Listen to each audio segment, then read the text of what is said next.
Hi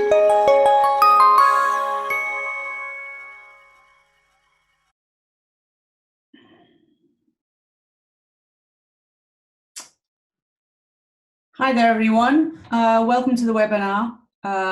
Today's webinar is on how a modern DXP can boost your customer experience. I'm Sue Kent, the Director of Content and Communication at EZ. Just a couple of housekeeping items. We've muted all the participants to avoid any background noise. At the end of the webinar, we'll open up the stage to questions as we go through the presentation. Please do write your questions in the Q&A box. And for anyone who needs to leave early, don't worry, we shall be uploading a recording of this webinar, which we'll share with everyone who's registered to attend, as well as sending you other relevant information about the topic. So without further ado, I'll hand over to my colleagues, Roland Benedetti, Chief Product Officer, and Jean-Claude Pitcho, Head of Business Development. Roland, the stage is all yours. Yes, thank you very much, Sue. Thanks for introducing us, and very happy to be here. Thank you for the one who are joining this webinar or the one who will watch it later on.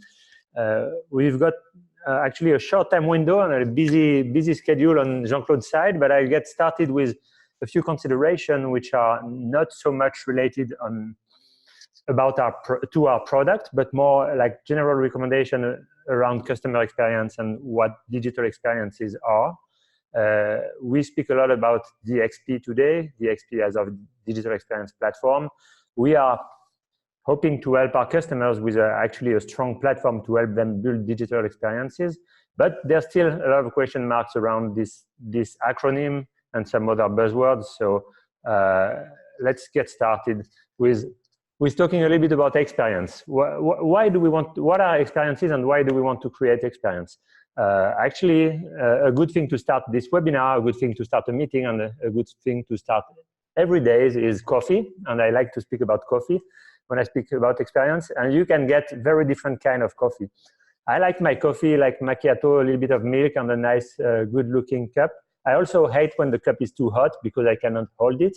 And it gets very inconvenient. I can't rush in a meeting without any big disaster. My cup of coffee is like this. This is something I memorize. This is something which is positive.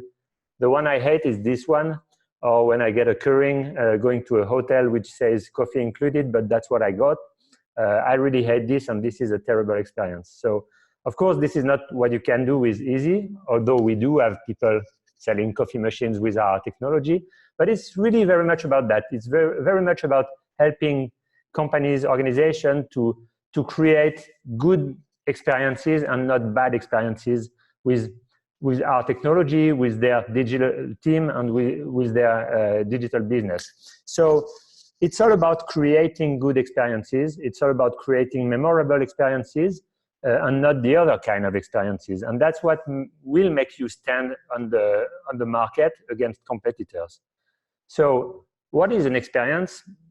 Well, in general, there's the coffee experience, there's many other experiences, but more specifically online in a digital world, what is an experience? There's many ingredients that comes in to create an experience and to transform what we would say a touch point or a conversation into a real experience, hopefully a positive one. And the main components are, of course, content. Content is at the core of any digital experience. Whether you think, of course, about like reading a newspaper, of course, this is content. But if you think about purchasing a product or using a service online, it always goes through a screen with content, whether it's textual, visual, rich media, it's always about content. Content never comes alone. It needs to come with a brand promise, with a brand identity. It needs to come together with a context, depending on which channel, which kind of device you're consuming this content, and which kind of situation you are when you need to consume this content. So we think about content, about context, and about brand as three core ingredients about the digital experiences that our customer can create with our platform and that our partners are building for our customers as well. So moving on to go fast, why do we start with experience and not with the details, the features, and the capabilities of our platform?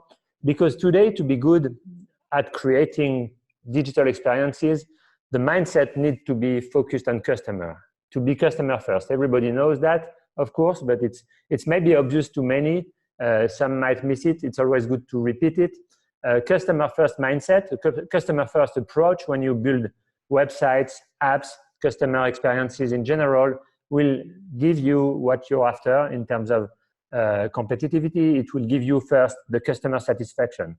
Higher customer satisfaction, no need to explain why, everybody needs it. This brings customers to buy more, to use more of your products, more of your services, more of your content.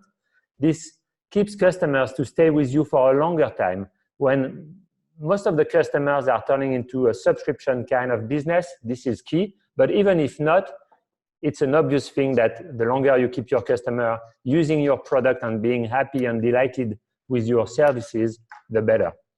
Lastly, this unlocks like the toppest of the level of customer satisfaction, customer advocacy.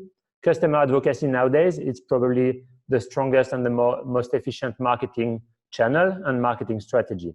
So you might spend a lot on paid media, on advertising, and whatsoever. The most efficient today will be actually to convince customers that your products are good, then they will be the voice of your product.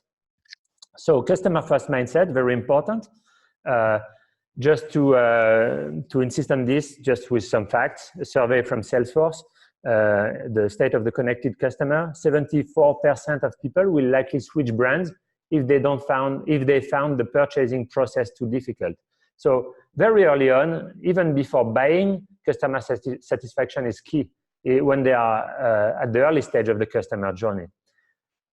So that's why your customer experience is key. And that's why it's also key to consider it not as a one-off, not as one project that you solve at once, or not as one touch point.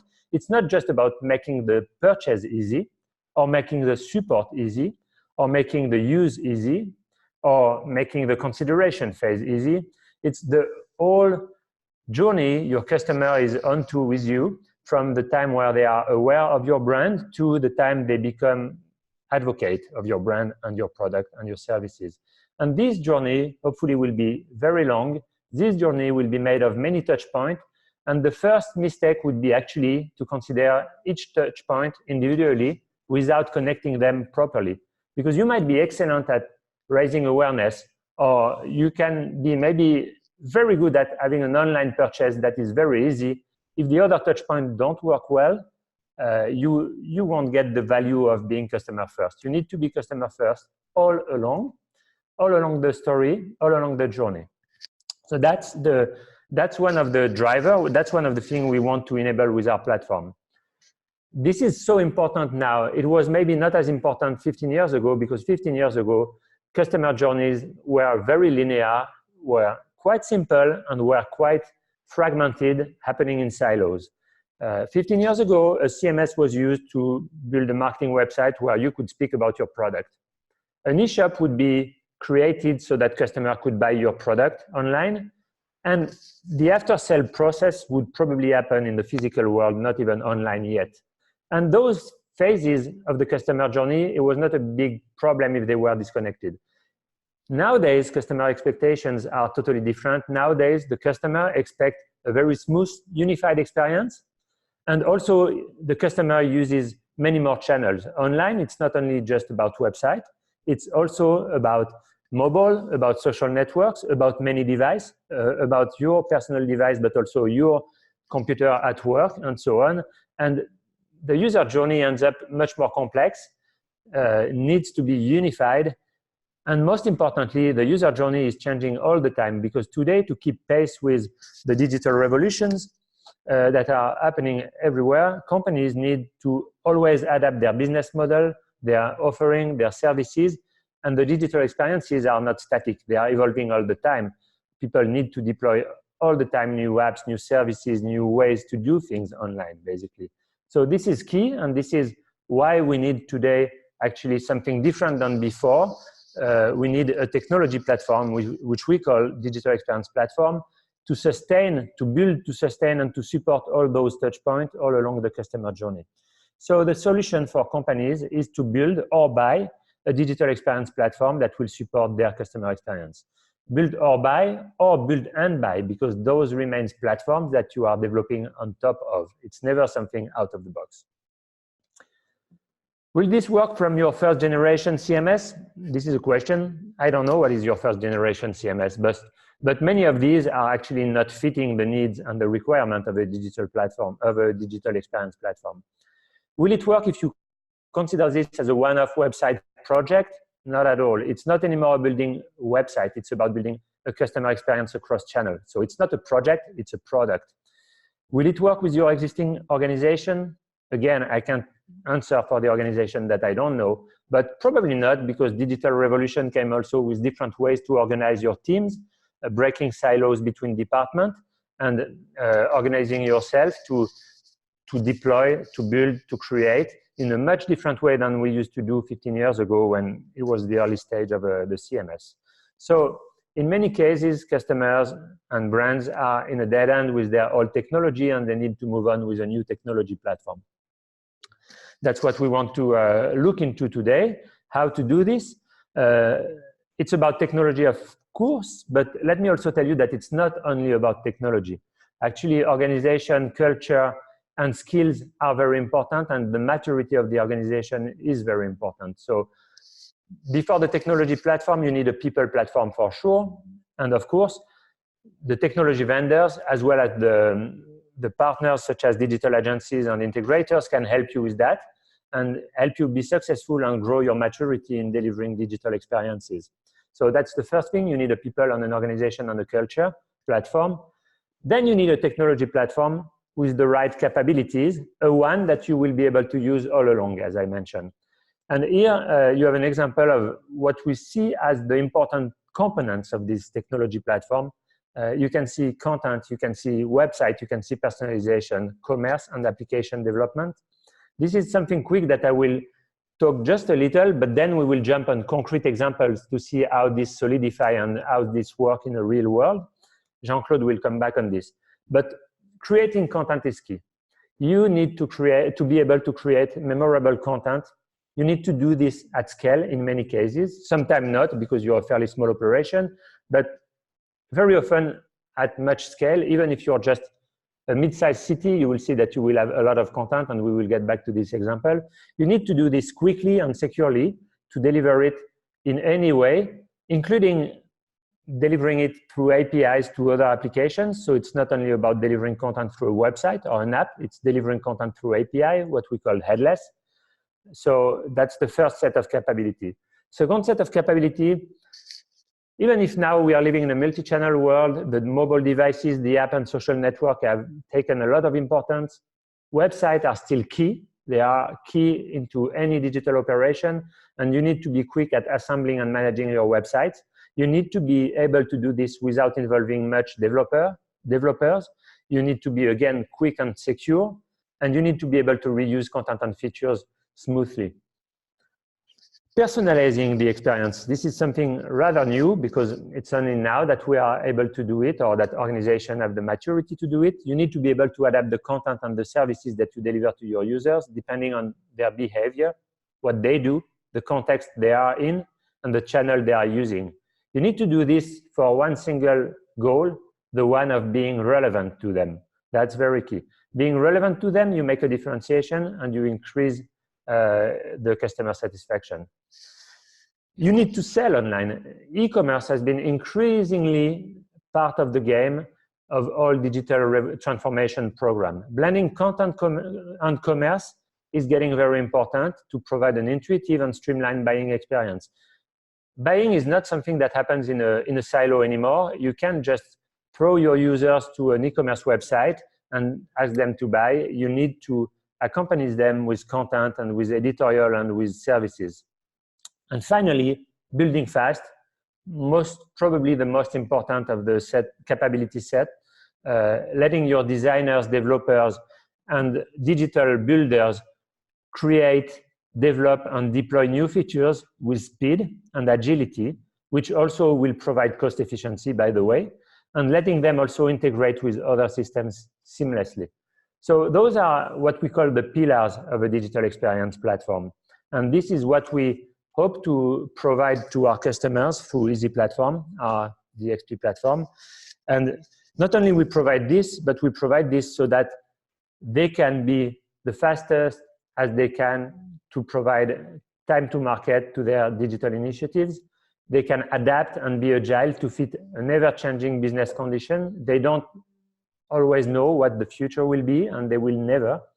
And also to be interoperable like no other platform with all the systems that have to be involved in digital experiences, whether it's about marketing technology, commerce solution, business systems like ERP and CRM, or bespoke apps. So that's an introduction to what we call a DXP and to the core pillars of a DXP. We will get back to this, but not to be boring, we will get back to this through some concrete example. And I will hand over the mic to Jean-Claude as well as the screen. So Jean-Claude, please join us. My name is Jean-Claude Pitcho, and I'm in charge of business development at Easy. Yes, going into practical examples, we have had an overview of the architecture and values of DXP.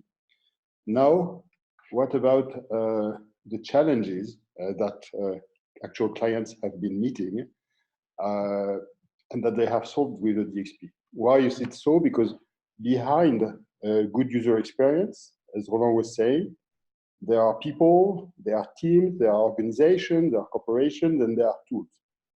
And so how can we put those tools at an efficient use so that we can solve actual business problems that clients have had? Looking at a few examples, if you are a city, like a top 5 European city, you have a lot of history and you have a lot of international reach as well. So this means that you have a lot of complexity in your website, meaning 500,000 of content type objects and adding a few thousands every week with lots of editors. And you need to absorb this complexity so that the user experience when you present the content is a simple one and an easy one for your users. So the way to do it is by using one of those tools, which if we go to this product presentation, which is what we call a site content tree, sorry. So this is a demo presentation, and the content tree is something that can be unique. You don't have it in all the DXPs, but it is essentially a very intuitive way of showing a complex content architecture. So if you have a complex, if you have lots of complexity, you can absorb it by bringing any architecture that you want, by country, by language, by business unit, by brand, by company. There will be, and even if your content is very wide in terms of scale and very deep in terms of content, you will still be able to have a complete mirror between your organization, your human organization, and your web organization. And you will be also able to partition your website into actual sections, and you will be able also to give different roles and permissions. So that again, you will simplify the work of the editors in a way that will make them access only the relevant part of the website. So this is something which comes extremely handy in the complex websites like the ones I have mentioned. You want also to have, of course, the possibility to change the content and again find the same type of tool, which is this content tree, when it comes to, for example, adding new images or adding new contents on the website, like this one. But it's not enough. You also want to scale, as we were saying, internationally, and you want to have a tool which allows you to create automatic translations. This can be done up to 64 different translations. So this way of navigating the content is a way to absorb complexity, to expand to lots of different brands, lots of different types of countries, and again, preserving the simplicity for the editors. One of the ways to show a simple simplicity is, for example, to provide WYSIWYG tools. So for example, if I go to this article, Israeli cuisine, I can go into an edit mode, and after that, I will be able to visualize, for example, the rendering of my article from any type of screen. So this can be PC, smartphone, or web. So again, I'm bringing simplicity to the editors so that they can absorb this complexity and create a good user experience. Another example which doesn't always come to mind is that you can also create good experience with workflows. So this is what, for example, Bouygues Telecom has been doing.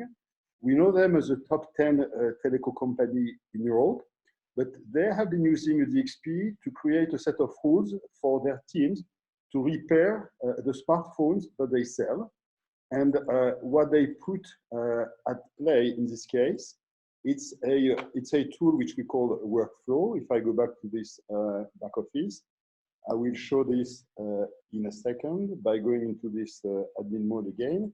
And then you can see a tool which is part of the DXP, which can be used in media industry originally, but which can be extended to any type of business rule. So if you take, instead of a content object, if you speak of an information container circulating across lots of different stakeholders, then you have a tool which can create a user experience for people maintaining workflows, smartphones, or for people applying for loan in the banking industry. There are lots of different applications that you can envision with this workflow, and which again translate into an improved user experience. And finally, user experience, it's also linked to the way you deliver the content. And an interesting example is how this museum was able to deliver content to lots of different channels, website, of course, but interestingly enough, applications, and more than applications and smartphones, as you can see here, they also deliver to panels. They call it kiosk. So when you walk in the museum, you can see the same content that you can access from the machine. And you can also be located based on the room in which you are. And all this comes from a central content repository, which make it very easy to manage and which brings this enrichment of the experience by delivering the content into many different formats, JSON, XML, HTML, and very many different devices. And the way to do that is to have a DXP which enables a different architecture. This one we would call a hybrid architecture. So part of the delivery is made via the front office of the DXP in PHP format. And part of the delivery is made via the API and GraphQL in any format. It can be, for example, a React application. And this enables, this hybrid mode enables to diversify the channels and to improve, finally, the experience of the user. So we think that those examples show how just creating content can then distribute into lots of different use cases and lots of improvement when it comes to managing content and creating good applications. But the next step is when you have websites, is you want to scale sometimes with teams that do not have technical skills. So if you are a big bank, like a top 10 European bank, you have lots of subsidiaries and you want them to preserve their branding and their look and feel. And you want this to happen without asking any IT work or development work in a way which is extremely friendly for the editors of those brands. This is also the case if you are a big manufacturer of consumer devices. You have 5 brands in Europe, and each of those brands is extremely international and generates sites in approximately, I think, 33 countries. So how do you do that? How do you scale in so many languages and so many brands without having the hassle to train extensively your teams? Well, in this case, you can use another solution, which we call actually a site builder, which I will show in a second here. And the site builder in a DXP is a way to scale to multiple brands, multiple editors, and multiple countries. So we have seen on the translation side how it can be completely automated. But now we have a tool which can actually accommodate multi-sites, like not many DXPs can do it. So if you are Whirlpool, all your brands and countries will be visible here with their own look and feel and own design. And now what you are going to do is you are going to separate the way you manage the content from the way you present the content. So if you want to specialize your team, because this is a media, for example, a media demo with a landing page that has some content here. It's a medical media. And so you will be able actually to present content structure, which will separate content management from content presentation. So content management is handled in the content tree with a folder of articles and images. And content management is handled in a landing page, which I can show here in a second. And the landing page, essentially, if you go into this site builder mode, will require absolutely zero technical skills from the editors, but will, on the opposite, leverage their design and their user experience skills. So for example, this tool is a drag and drop tool. So you have those blocks which come pre-programmed and that the agency can custom. And this one, for example, content piece, just says to the editor, please bring 4 articles into this landing page and take them from the parent repository called Digital Aesthetics. So this is the same for all the others blogs that you can see. All of them are drag and drop. And this is essentially the way we have seen those clients like Crédit Agricole and Whirlpool. They mostly use those blocks to scale up to large teams outside of throughout the countries where they operate, and with minimal training requirement, the training being limited to essentially the editorial training. And of course, again, you can visualize the page in different modes, smartphone or any type of device. So this is a way to improve consumer user experience, because you can customize the design for every brand, adapt the content to any language, and you can do this in a completely very granular way because you have no limitation in the number of websites you operate. Some clients of this DXP operate up to 400 websites, for example, for events or for bespoke sites. Let's go to another few interesting examples, if I still have a bit of time. It's interesting also to discuss about commerce, and then I'll go after that to personalization. So commerce is an issue when you have sites which require a lot of content. So are you going to have one site for your content and one site for commerce? This is probably not optimal. And if you want to have a good experience, you need to keep your user on the same application. Because if the user needs to go to Google or to get out of your application, you may just lose it and not convert when you go from one website to another. So in the case of an integrated DXP, you have content and commerce in one space. And looking at this example, this is a world leader in fluid control systems. If you do a search on the website, you will get returned, of course, the products, but more importantly as well, all the contents related to those products. And this is very important in terms of user experience in the B2B space, because if you are in the procurement and you want to buy from Burkert, you not only want to know what the products are, but you want to know how you are going to be serviced and support, who is your vendor, your supplier, where they are located, what is the history of the company, and this will be showing only if you can have an integrated content and commerce site. And when it comes to actually selecting the products in the B2B space, as you probably know, product can be extremely complex and require a lot of content that needs to be managed.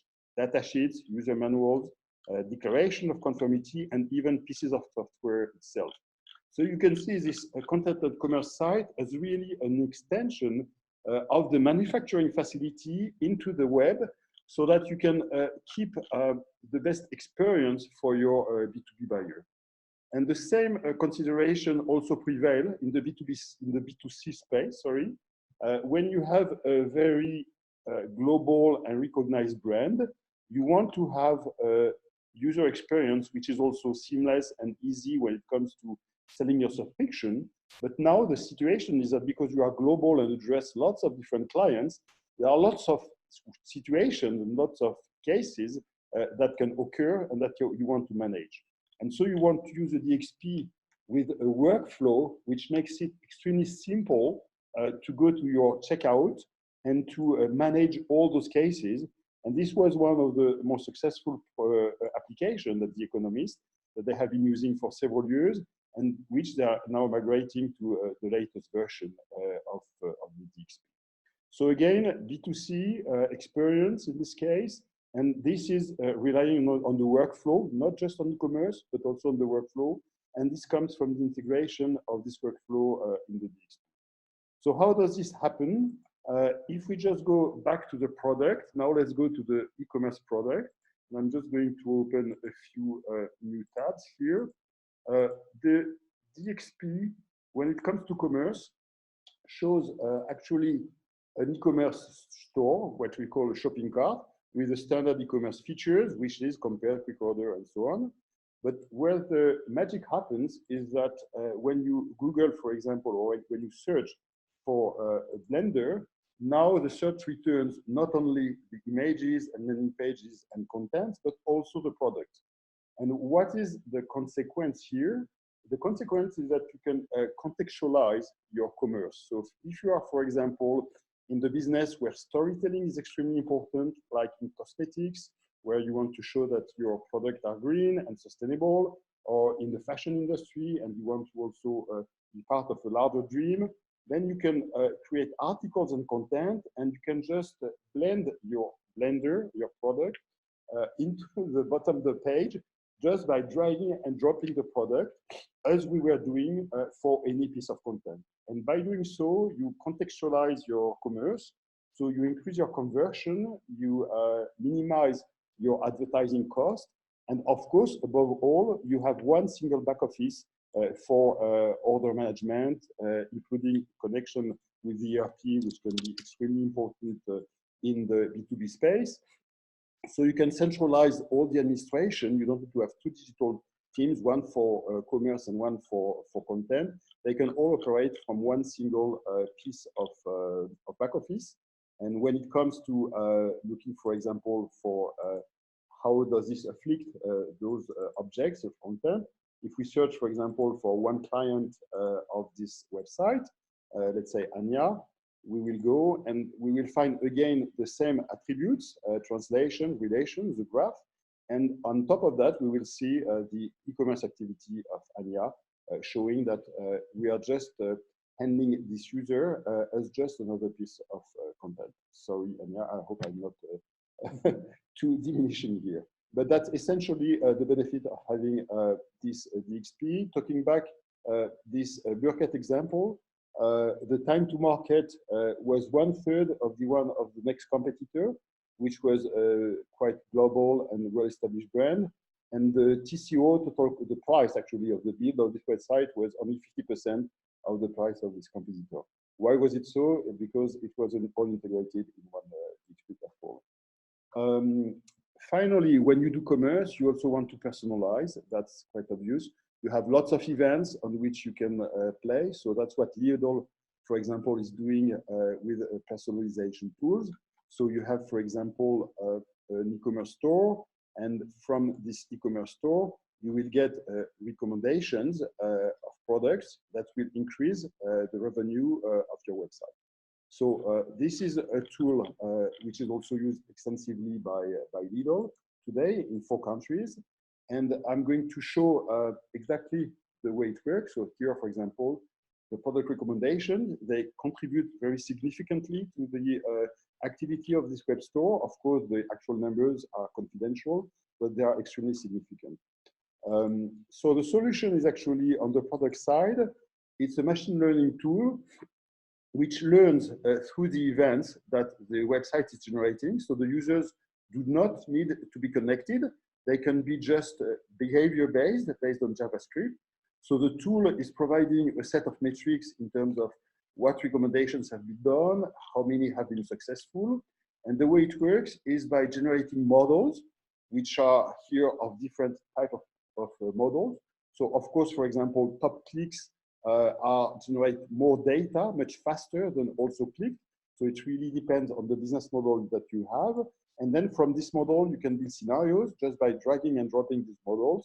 into your scenarios, and this will help you do A/B testing and build the best recommendation services for your application. And this works, as we saw, for e-commerce, but it also does work in the content space. There are newspapers, like in North Rhine-Westphalian, I think, where content is also being recommended via such a tool. So finally, how to build fast is also has also impact on user experience. Why is it so? Well, of course, because we spoke about APIs in the case of the museum, where we could distribute lots of content to different devices. But it's also a matter of agility and iteration, especially when it comes to, let's say you have a news media like this one, where you have lots of reporters, more than 100, editing news every 2 or 3 minutes. So if you want to improve your website, and Amazon, for example, make changes on the code every 20 seconds on the Amazon.com, you need to do that without any disruption on the business, especially on the back office side. So you want to have a tool which allows you to iterate and bring those changes without any disruption. And this is what we call a PaaS, Platform as a Service. So Platform as a Service is a tool which is more than hosting. It's a way to enable continuous integration, continuous delivery, and DevOps. It's completely based on Git, so developers will recognize the interface that they will use. And it allows you to generate on the fly, to generate new environments, to merge them, to make copies and snapshots of the environments, and this without any disruption and without any IT support or any ticket. So for example, if I have on my master site here a certain design, and my marketing team is not happy with that, and they want to have a new design, I will create a new branch like the one I'm opening now. And this new design with the green button and the large image will come as a substitution to this one, which is currently in production. And the only thing to do will be to test the new design on the development branch. And I can make sure if my test is conclusive on the development branch, I'm sure that I'm not going to break the production website because my development is a perfect copy of the production, and I can eventually synchronize it as needed. And when it comes after the testing to merging into production, I can just show the result of this. The commits mean the actions which are being taken on the coding space, and I'm bringing the new design into production without requiring any IT action or IT interaction. The PaaS is going to automate all the creation of the stack. We can see here all the application stack. It's fully automated, and as soon as the new stack with the new code is ready, the PaaS will automatically reroute the traffic from the old to the new machines, and this will be a way to minimize business disruption by having almost no deployment downtime. So by making it easy to integrate and deploy almost in real time, clients move from improving the website from once a week or twice a week into several times a day. And of course, this, as a consequence, has a big impact on user experience and the quality of the interface. And finally, nobody's perfect. So your DXP may not be able to meet all your existing and future needs. And this is why you want your DXP to be based on an open and very recognized framework like Symfony, has been downloaded by 1 billion times. So be it the case that in 2 or 3 years, you want an application which is not part of the DXP, everything which is written in Symfony will be compatible with your DXP, meaning that there is absolutely no boundary in the kind of extension that you can envision for your application. It can be bespoke extension, or it can eventually be reusing existing Symfony modules. The DXP will guarantee that it will be compatible with any module coming from the Symfony ecosystem. It's also good in terms of security because of the quality of the testing that undergoes with Symfony. And finally, in terms of openness, the DXP, if it is open source like this one, will give you access to a product feedback, meaning that you will have visibility on the roadmap and the future release. But more than that, you can influence on the roadmap by giving your own feedback as a client or agency or partner. and even key clients may be able to adjust the priorities of the roadmap, as it has been happening the case. And because the code will be entirely delivered to you without nothing being obfuscated, again, we will have entire flexibility to make any change and evolution in the platform, which means that there won't be any lock-in for you in the future. So that was a short, but I think I was a bit too long, overview of the DXP examples. I'll hand it over to Roland or Sue for questions and answers. Thanks so much, Jean-Claude. That was really good. We've got a couple of questions here. The first one is this platform a new product or is it based on Easy Platform? Okay, can you hear me, Sue? Yeah. Yeah, absolutely. That's a good question, actually. It's as you know, it's been a progressive, or you might not know, but at Easy we've been developing previously a product called Easy Publish, which definitely was a content management system. We've been transitioning to Easy Platform, and since 2 years we developed Easy Platform version 2, which is the foundation of our digital experience platform. So this is what we are talking about, and what Jean-Claude just showed us is everything is made on Easy Platform version 2. So definitely Easy Platform version 2 has all the capabilities that we discussed today as part of the digital experience platform that we bring to the market. Fantastic. And the cloud capabilities, the question is it a product that's a SaaS solution? That's what we call a PaaS, meaning that it's everything underneath. And I can show an example of this if I just can show my screen in a second. So it's abstracting everything which is IT related. And I'm showing this on the screen in a second. Yeah. So, oops, sorry. No, where is it? Must be here. Yeah. So a PaaS is automation of everything in light gray, but the application is still completely customized by the agency of the client. So if it were a SaaS, the application would be also in light gray, but it's not the case here. So we think that it's the best for you is to customize your application so that you can extend it, you can maintain it, you can optimize the user experience. It's your application, it's your IP, it's your competitive advantage, but everything that comes underneath is fully automated with this PaaS approach. And the cloud, the underlying cloud, can be a choice of different vendors, AWS, Azure, Google, Orange. But the essence is to give you control of the application and removing the hassle of all the IT layers beneath. I hope I'm... Yeah, no, that's fantastic. Yeah, it makes sense to me. Great. As there are no more, I think we'll probably wrap it up here. Thanks everybody for joining us today. Be on the lookout for a follow-up email, as we'll be sending a link to the recording. We'll send you a link also to our latest DXP ebook and a recent blog that we published on the subject. In the meantime, do check out our website, easy.no, for more information on the topic, or if you would like to reach out for a further demonstration of Easy Platform.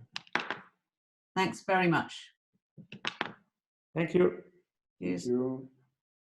Thank you.